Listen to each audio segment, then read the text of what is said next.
नमस्कार. नमस्कार. मी ईश्वर पाटील लालासर, जिल्हाध्यक्ष वंचित बहुजन आघाडी जळगाव पश्चिम. आत्ताच ब्रेकिंग न्यूज म्हणून आत्ता मी 5 मिनिटापूर्वी काँग्रेसचे महानगराध्यक्ष सन्माननीय आमचे मित्र शांभू तायडे आणि इतर कार्यकर्त्यांसोबत तसे त्यांचे निरीक्षक साहेब आलेले आहेत मेकरहून, साहेबांसोबत बैठक झाली. आमची कमिटी आणि त्यांच्या कमिटी दोघांचं एक विचारमत झालं आणि दोघांनी आम्ही तिसरी आघाडीमध्ये लढायचं असं ठरवलेलं आहे. महानगरपालिकेमध्ये वंचित बहुजन आघाडीमार्फत आम्ही 18 उमेदवार दिलेले आहेत आणि समोरून काँग्रेसवाल्यांनी पण 20 उमेदवारांची यादी आमच्याकडे पाठवलेली आहे. असं काँग्रेस आणि वंचित बहुजन आघाडी एक तिसरा पर्याय म्हणून खुला केलेला आहे आणि जे 40 जागा आम्ही लढू त्यात लढण्यासाठी तत्पर आहोत. सुरुवातीला आपण सांगितलं होतं की आपण समविचारी पक्षांसोबत आघाडी करण्यासाठी तयार आहात, पण कुठे माशी शिंकली की हे घडू शकलं नाही?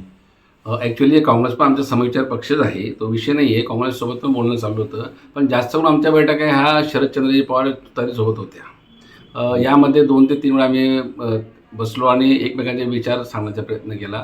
परंतु गेल्या 2 दिवसा अगोदर जे सन्माननीय संतोष भाऊ चौधरी असतील यांनी उभाटासोबत जाऊन जे परस्पर मिटिंग केली आम्हाला विश्वासात न घेता आणि ठरवून घेतलं की महाविकास आघाडी झाली.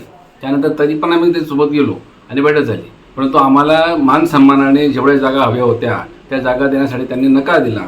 त्यामुळे आम्ही त्यांच्यासोबत युती तोडलेली आहे. काय फॉर्म्युला ठरलेला आहे? आता आम्ही काँग्रेस आणि वंचित बहुजन आघाडी हे 2च पक्ष आता आम्ही सोबत लढणार आहोत. ज्या पद्धतीने महायुती आणि महाविकास आघाडी असेल त्यांना एक पर्याय म्हणून जळगावकरांसाठी, सर्वसाधारण लोकांसाठी आम्ही एक तिसरी आघाडी ओपन करत आहोत की जे ताकदफुल आहे. आज काँग्रेसमध्ये तुम्ही महाराष्ट्रात नगरपालिका बघा किंवा वंचितची नगरपालिकांचा रिझल्ट बघा, काँग्रेसचे जवळपास 700-800 नगरसेवक आलेले आहेत, 30-35 नगराध्यक्ष आलेले आहेत. आमच्या वंचितचे पण 5 नगराध्यक्ष आणि 100-125 नगरसेवक आलेले आहेत. हाच फॉर्म्युला घेऊन आम्ही मुंबईमध्ये, अमरावतीमध्ये, नांदेडमध्ये या ठिकाणी जे काँग्रेस आणि वंचित एक झाले त्या पद्धतीने सन्माननीय साहेबांचा आदेश घेतला आणि काँग्रेस कमिटीसोबत बैठक घेतली.